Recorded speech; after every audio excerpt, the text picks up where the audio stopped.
Hey guys, welcome back to the bureaucrat channel. और इस video में हम देखेंगे पॉलिटी पीटी 365 का, जो कि मई 2020 से लेकर जनवरी 2021 तक है। उसका फोर्थ यूनिट देखेंगे जो कि है जुडिशरी। इसमें हम देखेंगे कंटेम्प्ट ऑफ कोर्ट, और यहाँ पे देखेंगे हम mechanism to investigate charges against supreme court जज, ई लोक अदालत और बाकी सारे मिसलेनियस डेवलपमेंट जो कि न्यूज़ में चल रहे हैं। तो चलिए बिना किसी टाइम वेस्ट के वीडियो की तरफ बढ़ते हैं। पहले कंटेम्प्ट ऑफ कोर्ट में क्या बोला गया, यहाँ पे क्या हुआ है, सुप्रीम कोर्ट का जो सुप्रीम कोर्ट है, जो उसने एक लॉयर एक्टिविस्ट जिसका नाम प्रशांत भूषण है, उसे गिल्टी किया है कंटेम्प्ट ऑफ कोर्ट की रिगार्डिंग।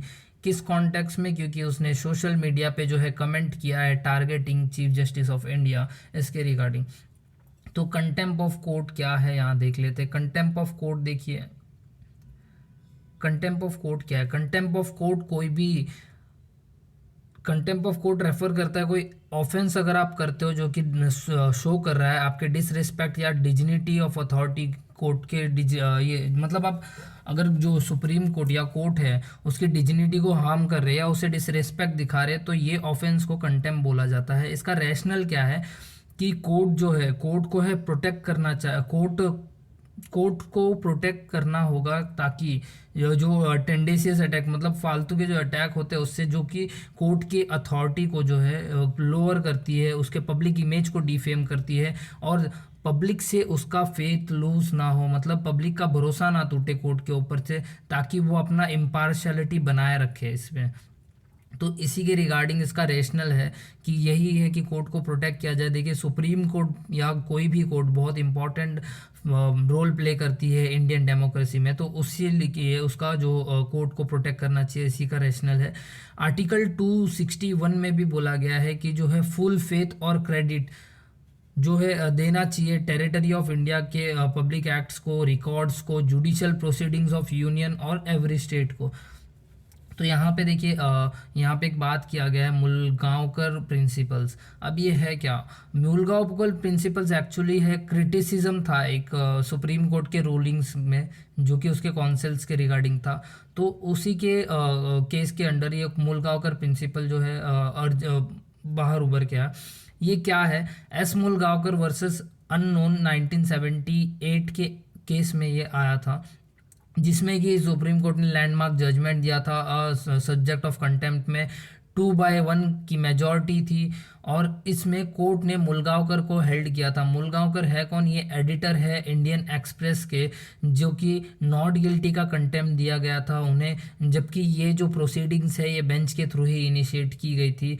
तो इसमें बोला था जो काउंसिल ऑफ कॉशन है इसे बड़े संभल के लेना चाहिए, कंटेम्प्ट मतलब कंटेम्प्ट ज्यूरिडिक्शन को बड़े संभल के यूज़ करना चाहिए, और इसी को बोला गया मुलगांवकर प्रिंसिपल्स।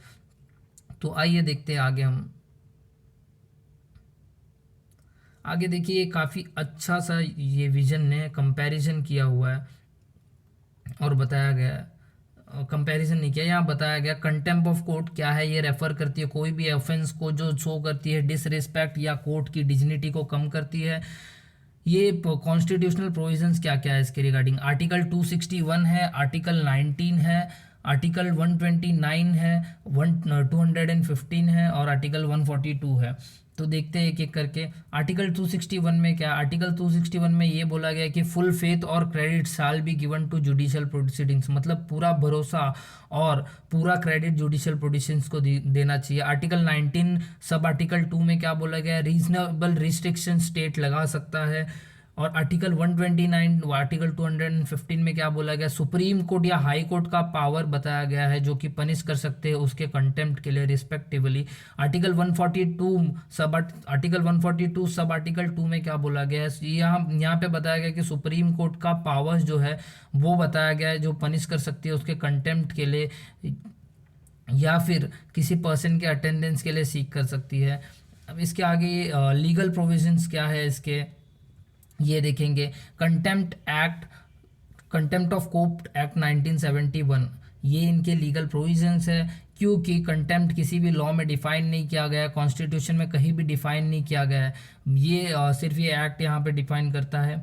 यहाँ पे सिविल कंटेम्प्ट क्या होता है, सिविल कंटेम्प्ट होता है disobeying the order of the court. और क्रिमिनल कंटेम्प्ट क्या होता है, क्रिमिनल कंटेम्प्ट तब होता है क्रिमिनल कंटेम्प्ट या तो आप कोर्ट को स्कैंडलाइज कर रहे हो, या तो उनके जो प्रोसीडिंग्स है, जुडिशियल प्रोसीडिंग्स है, उसमें इंटरफियर कर रहे हो, या उसे रोकने की कोशिश कर रहे हो। वो इसमें क्या होगा, 6 महीने की आपको इम्प्रिजनमेंट हो सकती है या 2,000 तक की फाइन लग सकती है। और एक और बहुत ज़रूरी बात, अगर आपके ऊपर पहले से कंटेम्प्ट प्रोसीडिंग चल रही है तो 1 साल के एक्सपायरी के बाद कोर्ट वापस से कंटेम्प्ट का एलिगेशंस नहीं लगा सकती है आप पे।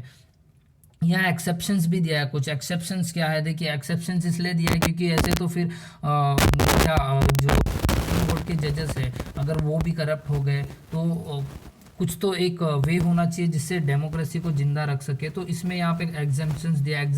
एक्सेप्शंस में क्या दिया है, पहला तो फेयर और एक्यूरेट रिपोर्टिंग कर सकते हो आप जुडिशियल प्रोसीडिंग्स की, फेयर क्रिटिसिज्म कर सकते हो on the basis of merit of जजेस।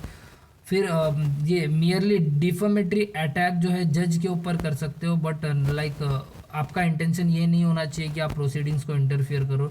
और 2006 में इसे ये अमेंड किया गया था जिसमें इंट्रोड्यूस किया गया था कि ट्रुथ जो है एक वैलिड डिफेंस होगा जो कि पब्लिक इंटरेस्ट में डन किया जा रहा है, in larger interest of public.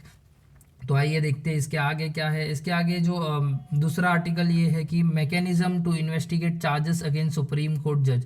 अब इसमें क्या बोला गया, आंध्र प्रदेश के जो चीफ मिनिस्टर थे उन्होंने चीफ जस्टिस ऑफ इंडिया को कंप्लेन किया है कि जो सिटिंग सुप्रीम कोर्ट जज है उनके मिसकंडक्ट के रिगार्डिंग।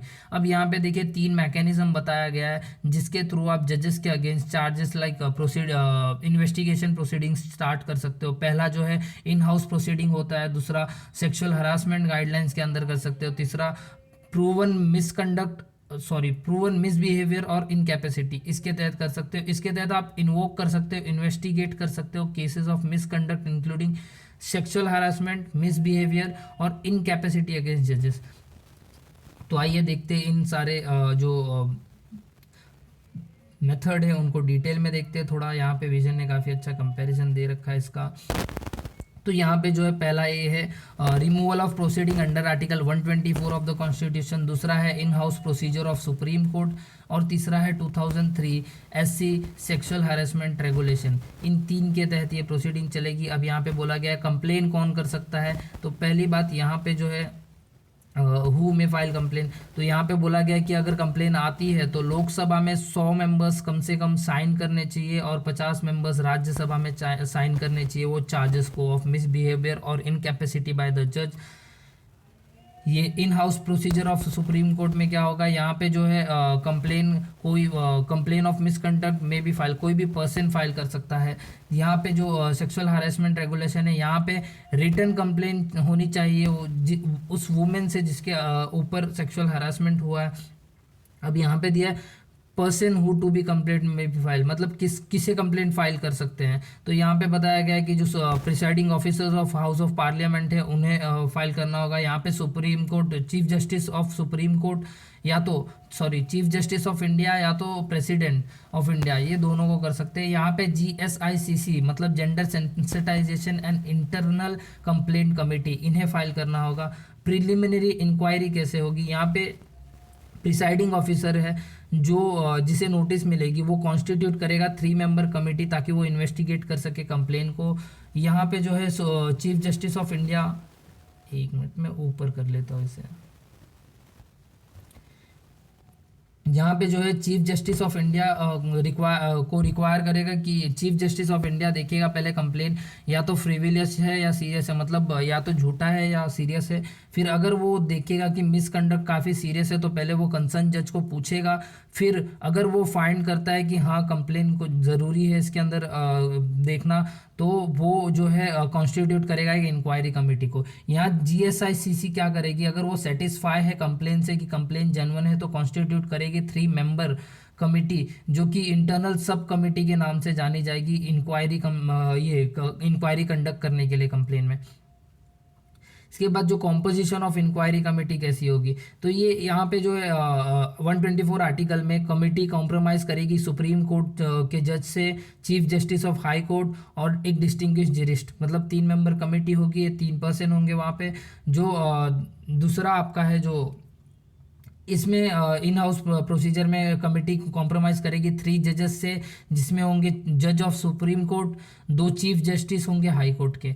और जो सेक्सुअल हरासमेंट एक्ट है उसमें कमेटी कैसे फॉर्म करेगी, वहाँ पे एक मेंबर होगा जीएसएसआईसी का, या तो कोई पर्सन होगा जो जीएसएसआईसी नॉमिनेट करेगी, और यहाँ पे मेजॉरिटी वुमेन की होगी, और दूसरा एक आउटसाइडर मेंबर भी यहाँ पे रखा जाएगा। तो इस टॉपिक में बस इतना ही। दूसरा आगे आर्टिकल में देखते क्या है, ई लोक अदालत के बारे में यहाँ पे बात की गई है कि पेंडेमिक के कारण जो लीगल सर्विस अथॉरिटी है इन्होंने काफ़ी क्रिएटिवली अडेप्ट किया है नए तरह के लोक अदालत को, मतलब पुराने लोक अदालत से वर्चुअल प्लेटफॉर्म की तरफ ये मुड़े हैं, जिसे कहा जाता है ऑनलाइन लोक अदालत और ई लोक अदालत। ई स्टैंड्स फॉर हियर इलेक्ट्रॉनिक लोक अदालत। अब ई लोक अदालत के बारे में जानते हैं क्या है ये। ई लोक अदालत जो है ऑर्गेनाइज किया था 15 स्टेट के थ्रू, और जिन्होंने 2.5 लाख के ऊपर केस जो है जून से लेके अक्टूबर में 2020 में सॉल्व किया है। ये एक ऑल्टरनेटिव डिस्प्यूट रिड्रेसल मैकेनिज्म है, जहाँ पे जो अगर कोई डिस्प्यूट पेंडिंग है कोर्ट के बिफोर या प्री लिटिगेशन स्टेज मतलब केस फाइल करने से पहले ही उसे एमिकेबली मतलब अच्छी तरह से सेटल किया जाता है, ताकि लिटिगेंट से जो उनका एक्सपेंस ना लगे, उनका खर्चा बच जाए। यहाँ पे इसको स्टैट्यूटरी स्टेटस दिया गया था लीगल सर्विस एक्ट 1987 के तहत। और यहाँ पे जो है ये कंसिस्ट करते हैं, जुडिशल ऑफिस इसके चेयरमैन होते हैं, और लॉयर और सोशल वर्कर्स इसके जो है मेंबर्स होते हैं।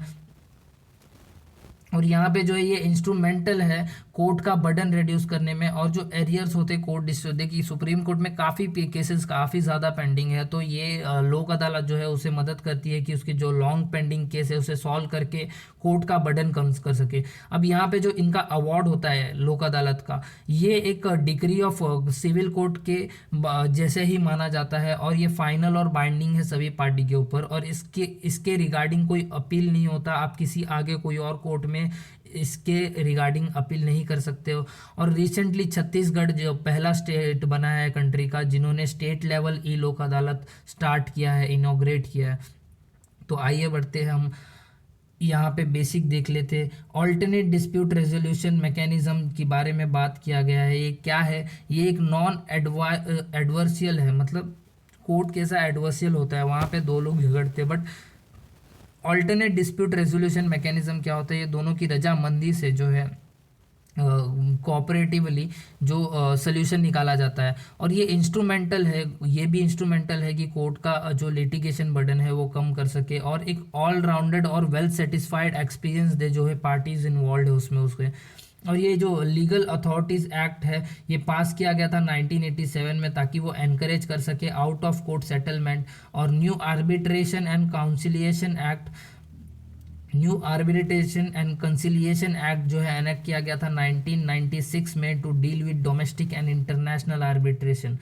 तो यहाँ इंडिया में जो है एडीआर एस्टैब्लिश किया गया था on the basis of article 14 and article 21। ये याद रखिए अगर कभी आता है प्रीलिम्स में कि आर्बिट्रेशन के रिलेटेड कौन से आर्टिकल्स है, तो आप ये डायरेक्ट मार्क कर सकते हो आर्टिकल 14 और आर्टिकल 21। जैसे राइट टू प्राइवेसी के रिगार्डिंग आया था एक प्रीलिम्स में, तो आप ये मार्क कर सकते हो। आर्टिकल 14 क्यों, equality before law. Article 21 right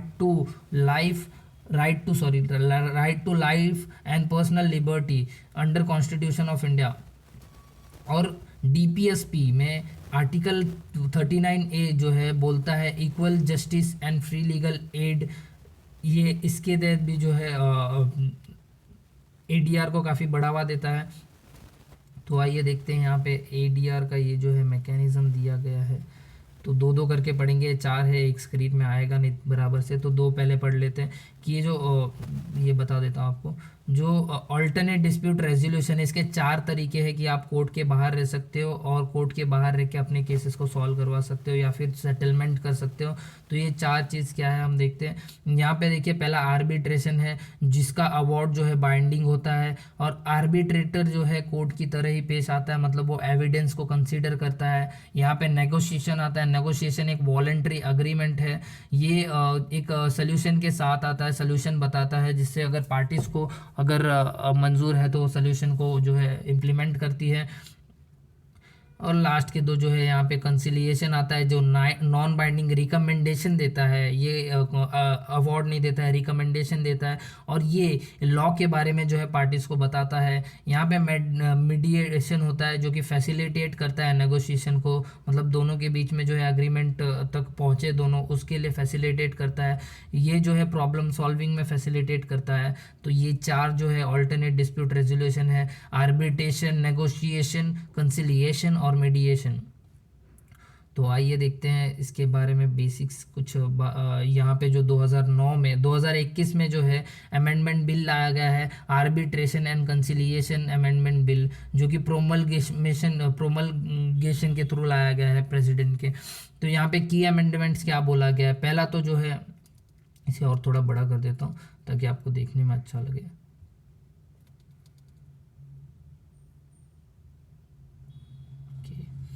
यहाँ की अमेंडमेंट्स क्या है। पहला तो जो अनकंडीशनल स्टे है उसे लगा दिया है, जो है एनफोर्समेंट ऑफ आर्बिट्रल अवार्ड्स को पे, जो कि मतलब क्या होता था, अगर ये अवार्ड आर्बिट्रेशन एग्रीमेंट या कॉन्ट्रैक्ट जो है फ्रॉड या करप्शन से गया है तो आप उसके ऊपर अनकंडीशनल स्टे लगा सकते हो। बट अब तक क्या होता था कि जो आर्बिट्रेशन अवार्ड होता था ना, वो किसी भी कंडीशन में एनफोर्सेबल आपको करना ही है, भले उसके अगेंस्ट जो है आपने केस फाइल किया हो कोर्ट में। तो और दूसरा, ये रिमूव करता है 8th शेड्यूल ऑफ एक्ट को, जो कि जो प्रोविजंस कंटेन करता है necessary qualification for accreditation of arbitration, मतलब आर्बिट्रेटर्स के क्वालिफिकेशन को मेंशन करता है, उसे 8th शेड्यूल को निकाल दिया गया है।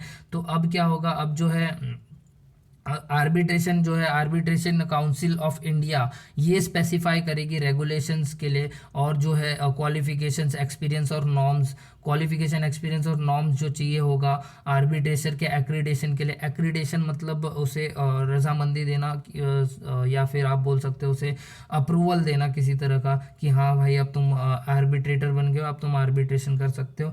तो ये आर्बिट्रेशन काउंसिल ऑफ इंडिया करेगी, जो कि प्रपोज किया गया था arbitration and conciliation amendment act 2019 में। और अकॉर्डिंग टू 8th शेड्यूल जो है, 8th शेड्यूल क्या था, 8th शेड्यूल में जो है बताया गया था कि ये एक एडवोकेट जो कि ये एडवोकेट एक्ट 1961 के अंडर रजिस्टर है, या उसे 10 साल का एक्सपीरियंस होना चाहिए, या फिर एक ऑफिसर जो कि इंडियन लीगल सर्विस में है, वो जो है आर्बिट्रेटर बन सकता है, आर्बिट्रेटर का काम कर सकता है। और इसमें बेनिफिट्स क्या बोला गया, बेनिफिट्स बोला गया जो फॉरेन आर्बिट्रेटर्स है उन्हें बेनिफिट्स है, क्योंकि जो क्वालिफिकेशंस है वो निकाल दिया गया है, और ऑल स्टेक होल्डर्स पार्टीज को अपॉर्चुनिटी मिल गई है कि वो अनकंडीशनल स्टे लगाए एनफोर्समेंट ऑफ आर्बिट्रल अवार्ड्स पे, अगर वो ना खुश है तो इससे। अब यहाँ पे आर्बिट्रेशन काउंसिल ऑफ इंडिया के बारे में बताया, तो देखते हैं यहाँ का बेसिक्स थोड़ा। आर्बिट्रेशन काउंसिल ऑफ इंडिया के बारे में एक बताया कि जो अमेंडमेंट एक्ट 2009 में आई थी उसके तहत जो है एस्टैब्लिशमेंट और इनकॉर्पोरेशन ऑफ इंडिपेंडेंट बॉडी किया गया था, जो कि आर्बिट्रेशन काउंसिल ऑफ इंडिया, जो कि हमने ऊपर पढ़ा है। Arbitration council of India set की गई है ग्रेडिंग के लिए, जो आर्बिट्रल इंस्टीट्यूशन होती है, या एक्रीडेशन ऑफ आर्बिट्रेटर्स। तो दो चीज़ के लिए बनाया गया है, पहले तो ये ग्रेडिंग करेगी आर्बिट्रल इंस्टीट्यूशंस को, और दूसरा जो है आर्बिट्रेटर्स को एक्रीडेट करेगी, मतलब अप्रूव करेगी। और ये जो arbitration council of India ACI है, वो हेड करेगी एक चेयरपर्सन, जो कि होगी जज ऑफ सुप्रीम कोर्ट या chief justice of high court, या फिर कोई एमिनेंट पर्सन जो कि अपॉइंट किया जाएगा सेंट्रल गवर्नमेंट में in consultation with chief justice of India. यहाँ पे 2 फुल टाइम मेंबर्स होंगे इनके, जो कि होंगे एमिनेंट आर्बिट्रेशन प्रैक्टिशनर्स या एकेडमिशियंस होंगे, और एक रिप्रेजेंटेटिव होगा जो कि recognised body of commerce and industries में से होगा, जो कि नॉमिनेट किया जाएगा रोटेशनल बेसिस पे as a part time member.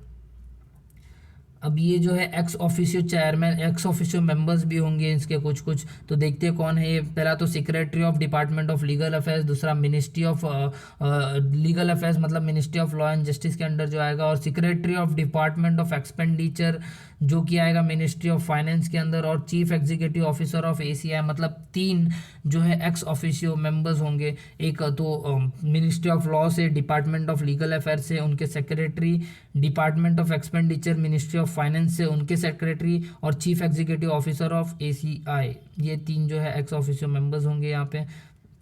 यहाँ पे बात की गई है सिंगापुर कन्वेंशन ऑन मीडिएशन। देखिए ये जो कन्वेंशंस होते हैं ना, ये काफ़ी यूपीएससी पूछ लेती है, अचानक से सरप्राइज क्वेश्चन होता है और बहुत लोगों को पता नहीं है। तो मैं इतना ही बोलूँगा, अगर सिंगापुर कन्वेंशन आपको कहीं पे भी देखने मिले, सीधा जो है ठेपा लगा दीजिए, जो है ओएमआर शीट में भर दीजिए कि वो एक मीडिएशन कन्वेंशन है। तो ये देखिए यहाँ पे ये कन्वेंशन को बोला जाता है United nation convention of international settlement agreements resulting from mediation, जो कि पहला यूएन ट्रीटी है जिसे नेम किया गया है सिंगापुर के यहाँ। पहला है मतलब सिंगापुर कन्वेंशन, और कोई नहीं है, सिर्फ यही है आर्बिट्रेशन के रिगार्डिंग। ये जो अप्लाई करती है इंटरनेशनल सेटलमेंट्स अग्रीमेंट्स, जो कि रिजल्ट करता है मेडिटेशन से।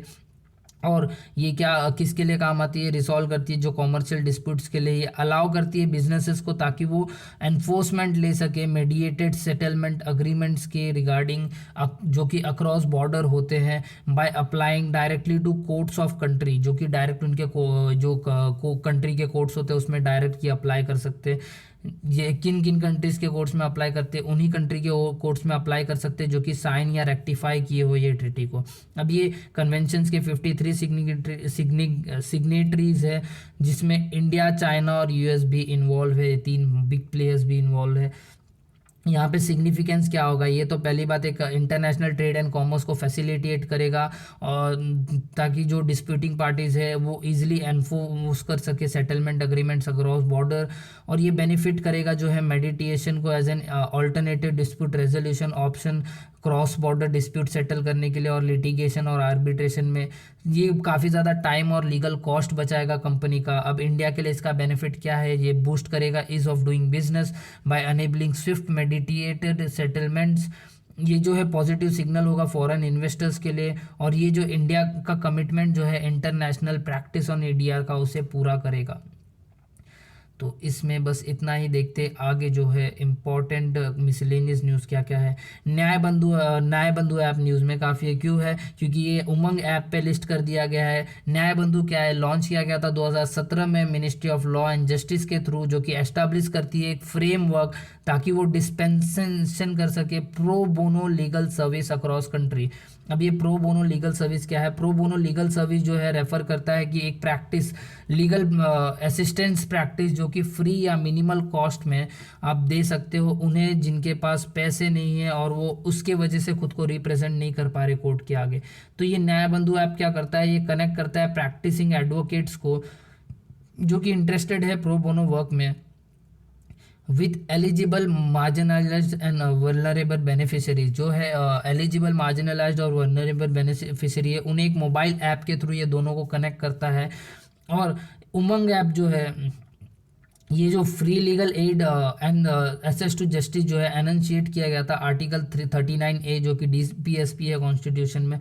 उमंग ऐप में जो उमंग ऐप क्या है, उमंग ऐप लॉन्च किया गया था 2017 में, जो कि मेजर गवर्नमेंट सर्विसेज है उसे एक सिंगल मोबाइल ऐप में डाल सके ताकि जो लोग हैं ताकि जो लार्जर गोल है जो कि गवर्नमेंट सर्विस एसेसिबल है जो मोबाइल फ़ोन से सिटीजन एक्सेस कर सके।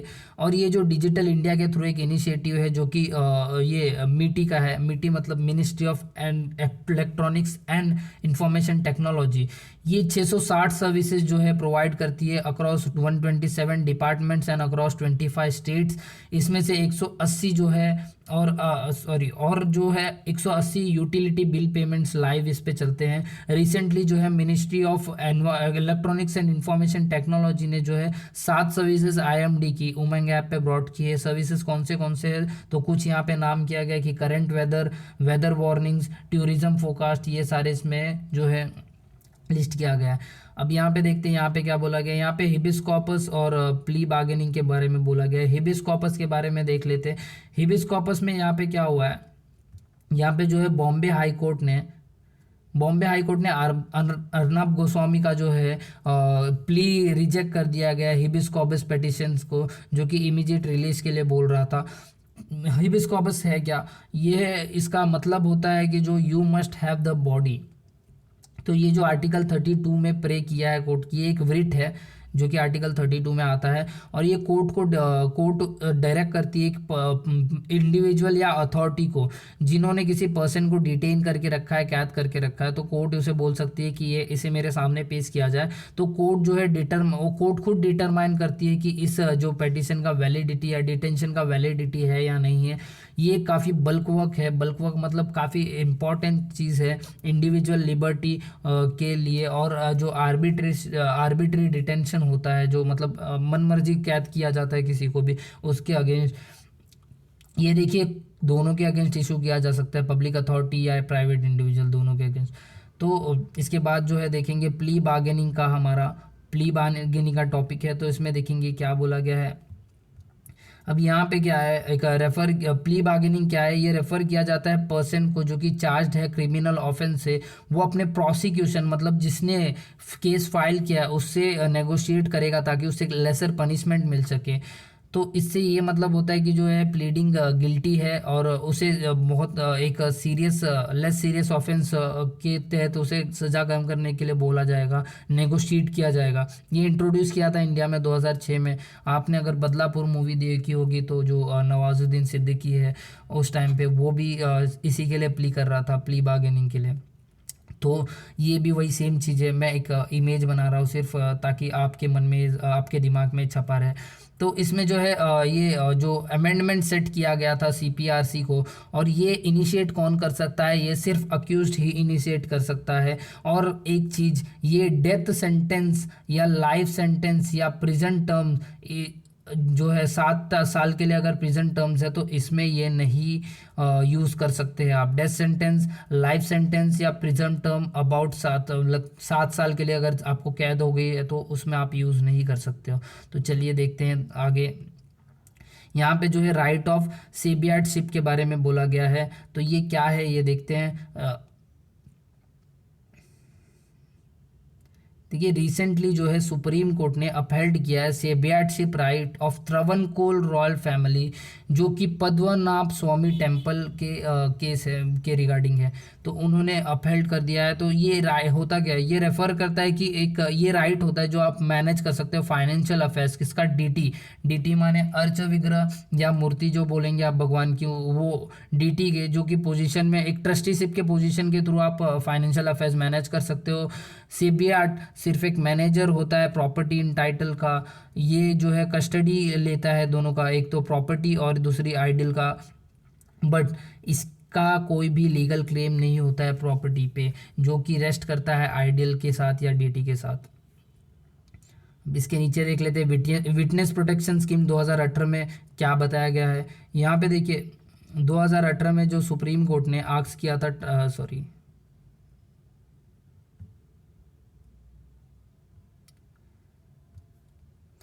सुप्रीम कोर्ट ने ट्रायल कोर्ट्स को विटनेस प्रोटेक्शन ये अगेंस्ट लाइक MPs MLAs को ये स्कीम जो है लाने के लिए एनफोर्स करने के लिए बोला है। अब देखिए MP MLAs के अगेंस्ट अगर कोई केस होता है तो आपकी जान को बहुत ज़्यादा खतरा होता है, इसलिए सुप्रीम कोर्ट ने यहाँ पे बोला है कि विटनेस प्रोटेक्शन स्कीम का 2018 का यूज़ किया जाए। तो ये क्या करती है, ये विटनेस को प्रोटेक्शन प्रोवाइड करती है on the basis of threat assessment and protection measures, उस हिसाब से दिया जाता है। मतलब या तो फिर आपके जो है आइडेंटिटी चेंज किया जाएगा या प्रोटेक्ट किया जाएगा, आपको रिलोकेट किया जाएगा, आपके घर पे CCTV कैमराज इंस्टॉल कर दिया जाएगा, सिक्योरिटी ये डिवाइसेस इंस्टॉल किया जाएगी।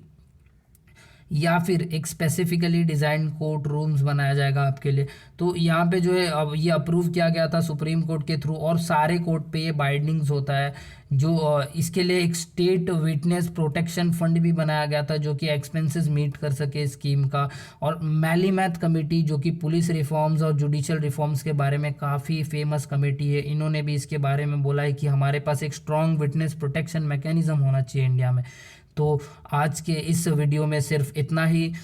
मिलता हूँ जल्दी आपसे अगले वीडियो में। अगर वीडियो पसंद आई है तो चैनल को लाइक कीजिए, वीडियो को लाइक कीजिए, चैनल को सब्सक्राइब ज़रूर कीजिए। देखिए काफ़ी ज़्यादा मेहनत कर रहा हूँ आपके लिए, तो चैनल को सब्सक्राइब करना तो बनता ही है। चैनल को सब्सक्राइब कीजिए। और एक और बात, जैसे ही मेरा ये लास्ट वीडियो ख़त्म होगा 8th वीडियो, तो उसमें मैं आपको इस PDF का जिससे मैं पढ़ा रहा हूँ, जिसमें काफ़ी कुछ हाईलाइटेड है, उसका लिंक आपको मिल जाएगा। अगर आपको डाउनलोड करना है तो मेरे टेलीग्राम चैनल द ब्यूरोक्रेट पे जाके डाउनलोड कर सकते हैं। मैं 8th वीडियो में आपको ये सारा चीज़ बता दूंगा।